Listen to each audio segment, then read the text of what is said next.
The text tells us, as we continue on, chapter 12 and verse 35, how is it that the scribes say that Christ is the son of David?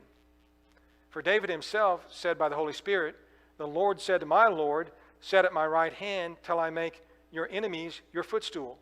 Therefore, David himself calls him Lord. How is he then his son? It's an interesting question, and maybe one that they not dwelt on a lot. The question really is this.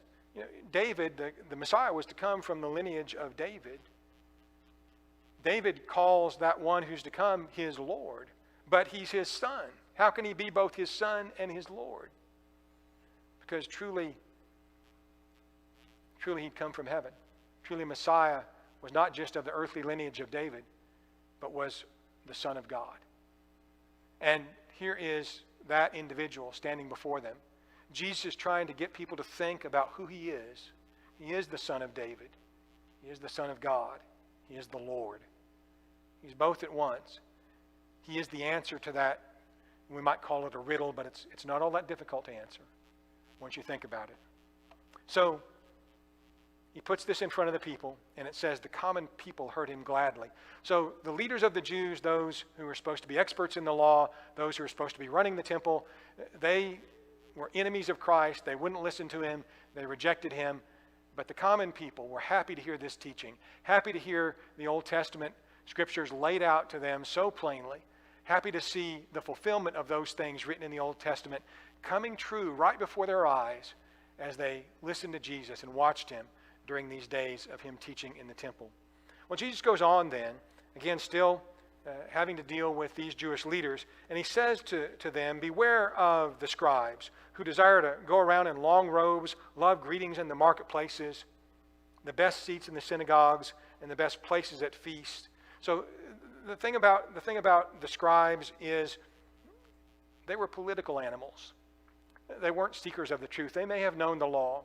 The thing is, today there can be people that know the Bible backwards and forwards, but if they don't love truth, it's not going to do you any good to follow them. If folks think that, well, serving the Lord is some political game, some social club, some way to gain notoriety among people, when people have that kind of attitude, they don't understand the heart of God, and they don't love God as they should. Jesus goes on and describes these people as those who devour widows' houses and for a pretense make long prayers. They receive their greater condemnation. Again, to these people, religion's a social club. Serving God is a way of gaining notoriety, taking advantage of others, living off them while not caring about their welfare. And that leads to really the next event that occurs, because that widow that the leaders of the Jews may have taken advantage of by taking her property from her or insisting that she give them the little that she had, that widow may have been pure in heart, willing to give herself totally to God. She was the very one who was prized by God because of her heart, rather than these religious leaders who may have been oppressing her